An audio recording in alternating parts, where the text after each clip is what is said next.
Different ആയിട്ടുള്ള learning methods, നിങ്ങൾ ഉപയോഗിക്കുന്ന ലേണിംഗ് മെത്തേഡ്സ് ആണ് നിങ്ങളിപ്പോൾ ഷെയർ ചെയ്തത്. ഇനി ഞാൻ ചില കാര്യങ്ങൾ നിങ്ങളോട് കോമൺ ആയിട്ട് ചോദിക്കുകയാണ്. ചോദിക്കുന്ന കാര്യങ്ങളോട് ഞാൻ ചോദിക്കുന്നതിന് മുമ്പായിട്ട് ഞാൻ ഒന്ന് രണ്ട് കാര്യങ്ങൾ പറയും. അതിനുശേഷം നിങ്ങളെക്കുറിച്ചൊരു ഓഡിറ്റ് നടത്തിയിട്ട് നിങ്ങൾ പല കാര്യങ്ങൾ പറഞ്ഞു. അപ്പൊ നമ്മൾ സാധാരണ ടീച്ചിങ് മെത്തേഡ് അഥവാ പെഡഗോഗി എന്ന് പറയും. ടീച്ചിങ് മെത്തേഡുമായി ബന്ധപ്പെട്ട കുറച്ച് കാര്യങ്ങളുണ്ട്. അതിൽ കണക്ട് ചെയ്തുകൊണ്ടുള്ള ചില ചോദ്യങ്ങളാണ് ഞാൻ നിങ്ങളോട് ചോദിക്കുന്നത്. ചോദ്യങ്ങൾ മീൻസ് നിങ്ങളെ തന്നെ അസസ് ചെയ്യാനുള്ള ഒന്ന് രണ്ട് കാര്യങ്ങളാണ്. അപ്പൊ അതിനുള്ള കാര്യങ്ങൾ നിങ്ങളൊന്ന് നോട്ട് ചെയ്തിട്ട് പറയണം.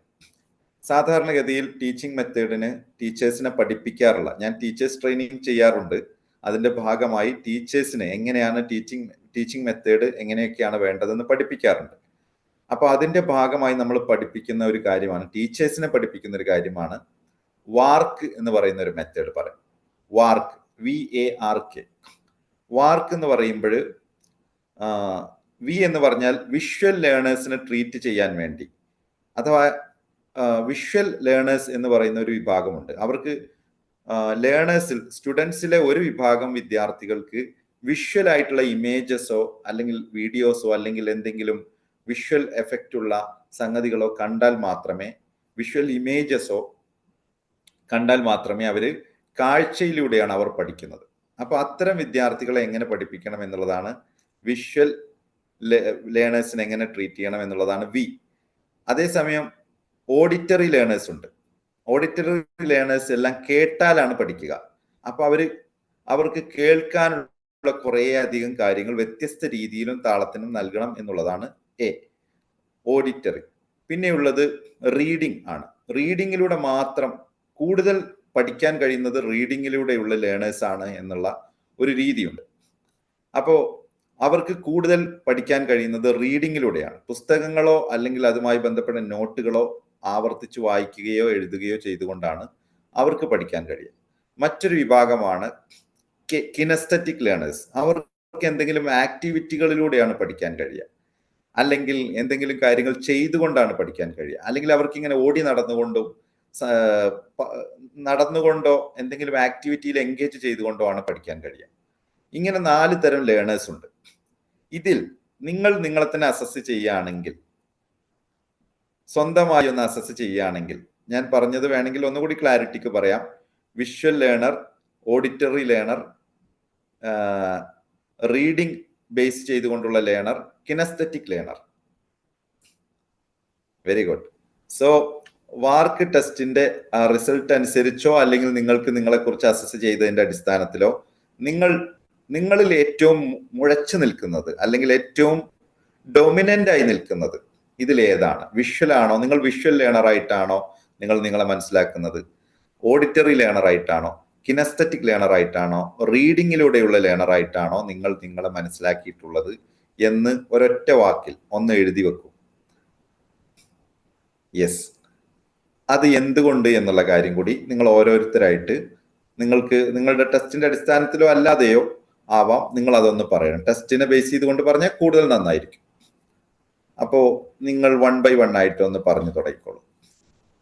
ഇത് മനസ്സിലായിട്ടില്ലെങ്കിൽ ഒന്നുകൂടി ചോദിക്കണേ. ക്ലിയർ ആയോ? ആർക്കെങ്കിലും കൺഫ്യൂഷൻ ഉണ്ടോ വാർക്കുമായി ബന്ധപ്പെട്ട്? എന്തെങ്കിലും ഡൗട്ട് ഉണ്ടെങ്കിൽ ചോദിച്ചോളൂ. ഡൗട്ട് ഉണ്ടെങ്കിൽ ചോദിച്ചോളൂ. If you have any doubt about work, you can ask, please.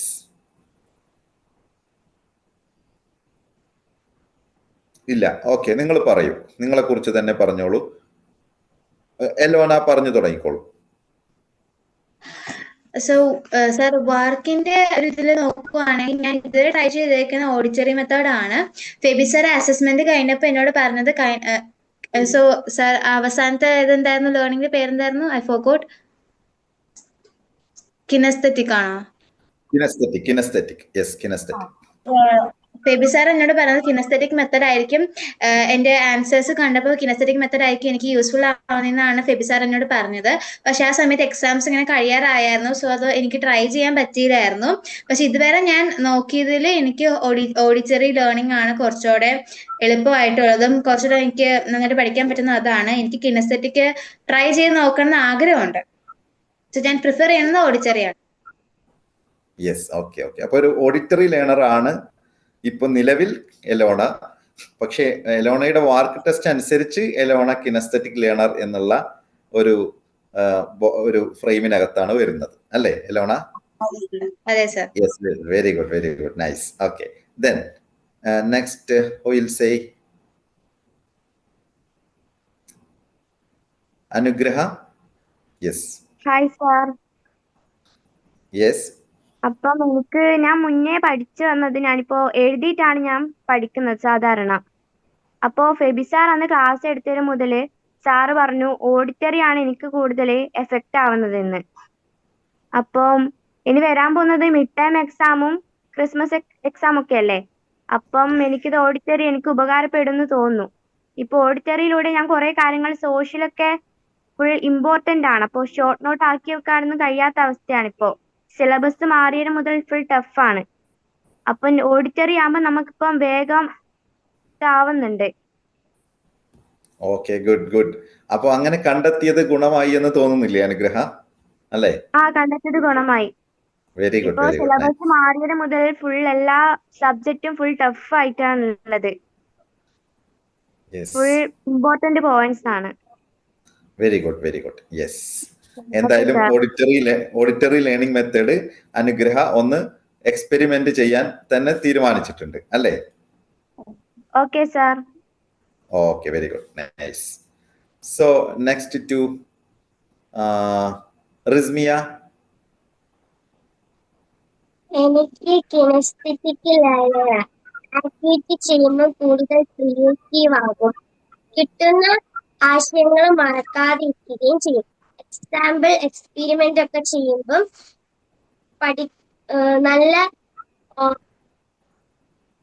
നല്ല ഇൻട്രസ്റ്റ് ആയിട്ട് കിട്ടുന്നുണ്ട്. സോഷ്യൽ സ്റ്റഡീസിന് എനിക്ക് മാർക്ക് പറഞ്ഞപ്പം ഇച്ചിരി ആക്ടിവിറ്റീസ് ഒക്കെ ആക്കി തന്നപ്പോ എനിക്ക് നല്ല രീതിക്ക് ആകുന്നുണ്ട്. Okay, yes yes. Okay Rismiya. Rismiya VARK test ചെയ്തായിരുന്നോ? ടെസ്റ്റ് ചെയ്തായിരുന്നു. അതിനകത്ത് റിസൾട്ട് എങ്ങനെയാ? റിസൾട്ട് അനുസരിച്ച് റിസ്മിയയിലെ ഡൊമിനന്റ് ആയിട്ടുള്ള ഏരിയ ഏതാ? കിനസ്തെറ്റിക് ലേണർ തന്നെയായിരുന്നു. ആയിരുന്നു. Okay okay. റിസ്മിയ ഫോളോ ചെയ്യുന്നതും അങ്ങനെ തന്നെയാണ്. റിസ്മിയ നേരത്തെ സ്വന്തത്തെ മനസ്സിലാക്കിയതും അങ്ങനെ തന്നെയാണ് അല്ലേ? Yes yes. Okay, very good, very good, nice. അപ്പൊ കിനസ്തെറ്റിക് ലേണിംഗിൽ കൂടുതൽ ഫോക്കസ് ചെയ്യുക. അപ്പൊ കൂടുതൽ കൂടുതൽ ഉയരങ്ങളിൽ എത്താൻ കഴിയും തീർച്ചയായിട്ടും അല്ലെ? ഇനി അനുഷ്യ പറയൂ. അനുഷ്യ. എനിക്ക് റീഡിങ് അത് ഒരുപാട് എനിക്ക് വായിച്ചു പഠിക്കുമ്പോൾ കുറച്ചും കൂടി മനസ്സിലാവാറുണ്ട്. പിന്നെ എനിക്ക് കിസ്തിനെ അത് ഒന്ന് ട്രൈ ചെയ്യണം. വാർക്ക് ടെസ്റ്റ് ചെയ്തിട്ടില്ല അല്ലെ അനുഷ്യ? ഇല്ല. Okay okay. അപ്പൊ ടെസ്റ്റ് കൂടി ചെയ്യുമ്പോൾ കുറച്ചുകൂടി വ്യക്തത വരും. ഇപ്പൊ അനുഷ്യ ഫോളോ ചെയ്യുന്ന മെത്തേഡ് റീഡിങ്ങിലാണ് അല്ലെ? റീഡിംഗ് ആണ് കൂടുതൽ ഫോക്കസ് ചെയ്യുന്നത് അല്ലെ? റീഡിംഗ് ആവർത്തിച്ച് വായിക്കും. റിപ്പീറ്റഡ്ലി റീഡ് ചെയ്യാറുണ്ടോ? മനസ്സിലാവാത്ത കാര്യങ്ങൾ ഒന്നുകൂടി റീഡ് ചെയ്ത് മനസ്സിലാക്കാറുണ്ട്. Okay okay. Very good, very good, nice. Then thank you very much. Then Aryan.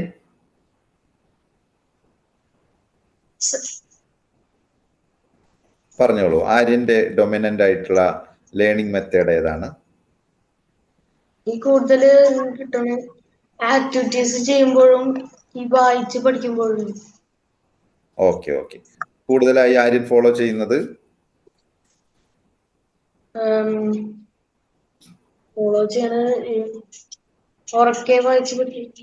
ഉറക്കെ വായിച്ച് പഠിക്കുക എന്നുള്ളതാണ്. Yes yes.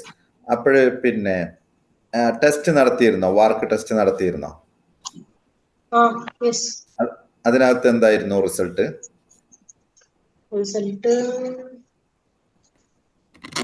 ഏതായിരുന്നു കൂടുതൽ ഡൊമിനന്റ് ആയിട്ടുള്ള ഏരിയ?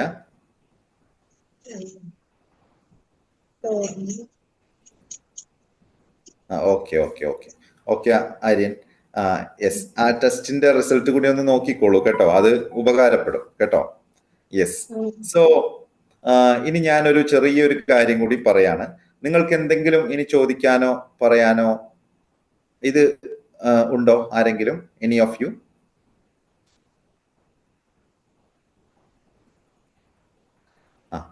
ഓക്കെ.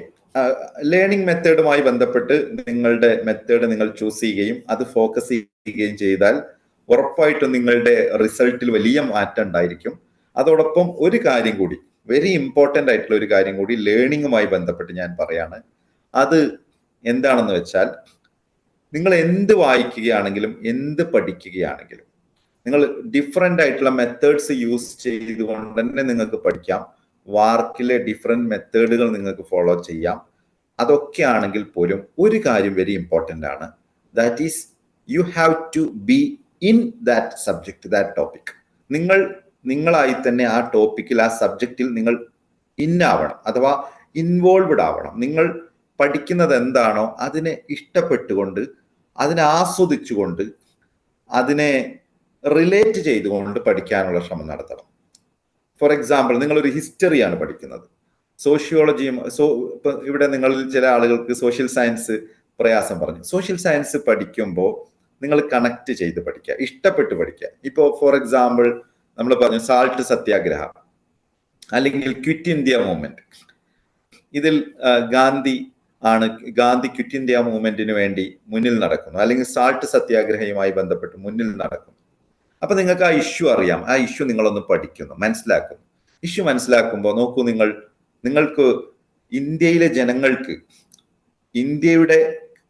നമ്മുടെ രാജ്യത്തിന്റെ കടൽ തീരത്തുള്ള ഉപ്പ് നമ്മൾ തന്നെ എടുക്കുന്നതിന് ബ്രിട്ടീഷുകാർ നികുതി ചുമത്തുന്നത് എത്ര ക്രൂരമാണ്. അതിനെക്കുറിച്ചൊന്ന് ചിന്തിക്കുക. നിങ്ങളുടെ വീട്ടുമുറ്റത്ത് അവൈലബിൾ ആയിട്ടുള്ള ഒരു പ്രധാന വസ്തുവാണെന്ന് വെക്കുക. ഒരു ഉദാഹരണം പറഞ്ഞാൽ, നിങ്ങളുടെ വീട്ടുമുറ്റത്തുള്ള നിങ്ങൾ ഒരു തുളസി ഇലയാണെന്ന് വെക്കുക. അത് നിങ്ങൾ ഔഷധമായി ഉപയോഗിക്കുന്നു. നിങ്ങളുടെ വീട്ടുമുറ്റത്താണ് അതുള്ളത്. പക്ഷെ നിങ്ങളുടെ വീട്ടുമുറ്റത്ത് നിന്ന് അതെടുക്കുന്നതിന് നിങ്ങൾ ടാക്സ് അടക്കേണ്ടി വരുന്ന അവസ്ഥ ഒന്ന് ചിന്തിച്ചു നോക്കൂ. നിങ്ങളുടെ സ്വന്തം വീട്ടുമുറ്റത്തുള്ള തുളസി ഇല നിങ്ങൾ എടുക്കുന്നതിന്, നിങ്ങളുടെ ആവശ്യത്തിന് എടുക്കുന്നതിന് നിങ്ങൾ ടാക്സ് കൊടുക്കേണ്ടി വരുന്നു.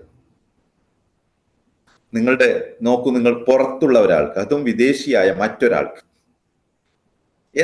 അപ്പൊ നിങ്ങൾക്കുണ്ടാവുന്ന ഒരു വികാരമുണ്ടല്ലോ, അല്ലെ? ഒരു വൈകാരികതയില്ലേ നിങ്ങൾക്ക്? അവിടെ ഒരു പ്രശ്നമില്ലേ? അപ്പൊ നിങ്ങൾ അതിനെതിരെ സമരം ചെയ്യില്ലേ? നിങ്ങൾ അതിനെ എതിർക്കില്ലേ ശക്തമായി? എന്നതുപോലെ ഒരു കാര്യമാണ് ഗാന്ധി ചെയ്തത്. നമ്മുടെ സ്വന്തം രാജ്യത്തിന്റെ സ്വത്ത്, നമ്മുടെ സ്വന്തമായിട്ടുള്ള ഉപ്പ്, അതും ഏറ്റവും അടിയന്തര ആവശ്യങ്ങൾക്ക്, നമുക്ക് ഏറ്റവും ബേസിക് നീഡിന് ഉപയോഗിക്കുന്നത്, അതിന് പോലും ടാക്സ് ഇമ്പോസ് ചെയ്തപ്പോൾ ഗാന്ധി അതിനെതിരെ സമരം ചെയ്തു. അത് ചെറിയ കാര്യമല്ല. അതിനെ തുടർന്നുണ്ടായ ഇഷ്യൂസ്. അപ്പൊ നിങ്ങൾ അത് ഇമാജിൻ ചെയ്യണം, നിങ്ങൾ അതിൽ ഇൻവോൾവ്ഡ് ആവണം. നിങ്ങൾ ഇൻവോൾവ് ആവുക എന്ന് പറയുമ്പോൾ അതിനെ മനസ്സിലാക്കിക്കൊണ്ട് പഠിക്കുകയും അതോടൊപ്പം നിങ്ങൾ ആ സമരത്തിൽ ഉണ്ടായിരുന്നു, ഗാന്ധിയുടെ കൂടെ തൊട്ട് പിറകിലായി നിങ്ങൾ ഉണ്ടായിരുന്നു എന്ന് ഇമാജിൻ ചെയ്യാം. അങ്ങനെ പഠിച്ചു നോക്കൂ. അത് എല്ലാവർക്കും ഓക്കെ ആയിട്ടുള്ള ഒരു മെത്തേഡ് കൂടിയാണ്.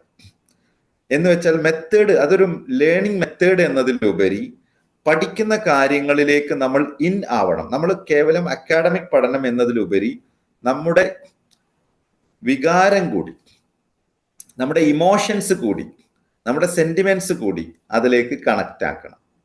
അത് എന്ത് പഠിക്കുകയാണെങ്കിലും.